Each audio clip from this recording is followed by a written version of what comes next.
আসসালামু আলাইকুম সম্মানিত ভিউয়ার্স, ওনারা বেগুন কেন আছেন? ওনারা দোয়াই ইনশাল্লাহ অনেক ভালো আছি। ওনারা ভালো থাকেন, ওনারালাই দোয়া করি। সম্মানিত ভিউয়ার্স, আজকে ওনারালাই লয়েছি চিটাং পতঙ্গা সি বিচের এডে মজার মজার কেঁরা এন্ড মজার মজার ইচা মাছ, চিংড়ি মাছ।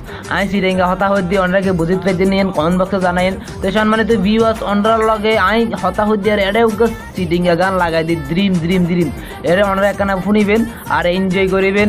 আসলে হতাই হইতে আর বাসায় গেলে হয়তো অনেকে নবুজিত পারে, একখানা শুদ্ধ করে হই। আসসালামু আলাইকুম আপারা ভাইয়ারা, আপনারা সবাই কেমন আছেন? আমি আপনাদের দোয়া ভালোবাসা অনেক ভালো আছি।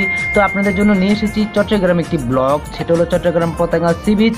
আর ওখানকার ক্যাকড়া এবং চিংড়ি মাছের গোলা কীভাবে ভাজি করা হয়, ওখানে কীভাবে দর্শনার্থীদের যারা ওখানে আসে দেখতে আসে, হাজার হাজার মানুষ দেখতে আসে, তাদের কাছে এই বিষয়টা তুলে ধরে। আসলে এটা চট্টগ্রামের না, এটা আমাদের বাংলাদেশের ঐতিহ্যবাহী একটি খাদ্য। এবং যারা ঘুরতে আসে নদীর পাড়ে তারা এই জিনিসটা খাওয়ার জন্য খুব একটি আগ্রহী থাকে। সেই সুবাদে এখানকার যারা ব্যবসায়িক আছে, যারা দোকানদার, তারা এই জিনিসগুলা সবার মাঝে বিক্রি করে, আর আমরাও খাই, খুব ভালো লাগে।